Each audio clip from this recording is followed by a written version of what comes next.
今期嚟講下伊朗最離譜、全世界最獨一無二、最奇葩嘅規則，全程顛覆我哋嘅認知。可能大家比較了解，大多數都係戰爭啊、軍事、打仗等等，對佢呢，其實有少少陌生嘅。其實喺度講一講，其實佢就係以前嘅波斯。一提到波斯，肯定第一時間就諗起波斯美女。咁今日我哋唔係講波斯美女，亦都唔係講軍事，亦都唔係講打仗，我哋係講佢最奇葩嘅規則。第一樣，大家最中意講嘅，伊朗嘅男人可以娶4個老婆。網上好多人吹，話伊朗係男人嘅天堂。老實講，呢啲純粹咧就喺度畫緊大餅，得個講字嘅啫。伊朗其實咧物價就超級高，生活壓力嘅超級大。普通一個人養一個家庭咧，都已經做到擘晒鼻，根本係冇任何嘅能力可以養得起4房人。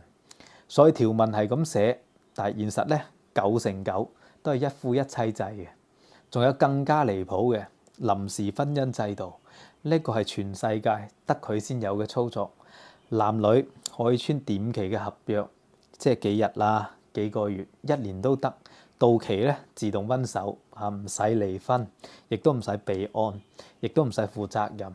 即係有啲似行去 KTV 咁嘅樣，或者去揼骨，我買你1-2個鐘頭夠鐘，拍拍籮柚走人啊，俾錢就 OK 啦。擺明就係俾年輕人鑽宗教漏洞，表面就管到好似好死咁，私底下咧就玩得好花嘅。啱啱開頭嘅時候講到個波斯美女，咁喺度講下伊朗嘅女人，其實係好靚好正添。大家淨係睇新聞見到佢由頭包到落腳啊，包到密密實實，但係其實佢哋嘅五官非常之精緻，鼻高啦，眼大大。只要佢哋去到私人嘅聚會咧，就即刻換套衫，同外界睇到嘅完全唔一樣。第二樣，超級無敵雙標動物政策。伊朗官方認定狗咧係一個好邋遢、好污穢嘅動物，成條街都見唔到一隻寵物狗嘅。養狗仲要俾人歧視，仲要俾人指點添。但係佢哋又將波斯貓咧就捧成咗國寶喎。全世界最珍貴、最貴、最頂級嘅波斯貓嘅原產地就喺伊朗啦。唔養狗，瘋狂去養貓，呢種雙標，全世界分唔出第二個國家嚟啊！第三樣最大嘅反差，全面禁止娛樂，但合法賣腎。酒吧、舞廳、唱歌、跳舞、賭博、露天娛樂全部封殺，民間娛樂等於零，管控嚴到嚇鳩死你添。即係如果好似國內嘅大媽跳廣場舞咁咧，就唔知拉幾車翻去先掂水啊！但係伊朗係全球唯一一個合法進行腎臟交易嘅國家，窮人可以正規登記、正規捐腎、正規攞錢，每年成千上萬人排隊登記換生活費添，80%以上都係20零歲嘅失業青年，即係冇錢使，咁啊賣零件咁嘅意思。一邊係禁止所有吃喝玩樂，一邊就開放人體器官買賣，呢個矛盾嘅程度都幾匪夷所思㗎。第四樣，全國禁酒，全民係偷酒，官方零酒精，市面一滴酒都買唔到。結果啊，家家戶戶私底下咧都有自己釀酒、藏酒添。第五樣，男女分隔做到十分之極端，巴士、地鐵、泳池、飛髮鋪全部都分開男女區域，非親屬一男一女喺條大街度咧，唔可以拖手，唔可以攬頭攬計。情侶喺公園度啜嘴仔，可能隨時都會被道德警察的走處罰添。明面上就管得好嚴，但係後生仔就靠臨時婚姻制度規避規矩嘅。第六樣，一條好矛盾嘅條例，同性戀會被判重刑，但係會唔會割春袋、風水例呢樣我真係唔知啊。但係佢又係中東唯一一個合法做變性手術嘅國家，每年仲有大量嘅人去做手術添。呢一種反差，其他國家根本就見唔到。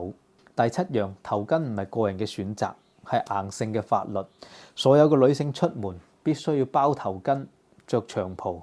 咁有人會問：我係旅客，應該唔怕啩？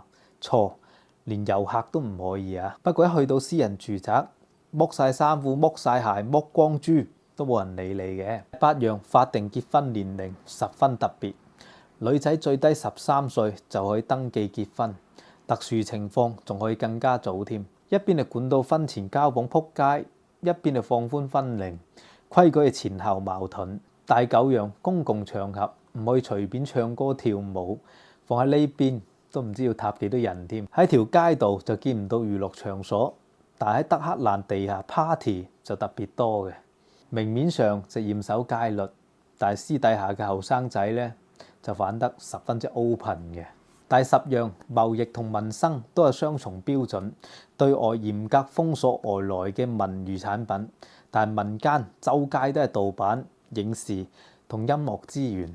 伊朗嘅物產資源非常之豐富，全球7成嘅藏紅花都係嚟自伊朗，手工波斯地氈就更加唔使講，佔全球大部分嘅市場份額。伊朗亦都有世界礦產博物館嘅稱號，目前已經探明嘅礦產有68種，總礦儲備量超級龐大。鋅礦儲備量全球第1，銅礦儲備量全球第3，能源儲備量更加豐富。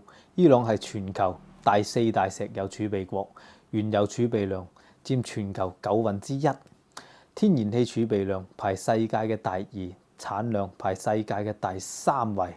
佢亦都係伊斯蘭世界第1工業大國，擁有完整嘅工業產業鏈，係世界嘅第8大鋼鐵出產國，第4大水泥生產國，第16大嘅汽車製造國，軍事實力咧去到世界嘅第14位。今日咧就講到呢度啦，下期再見，拜拜。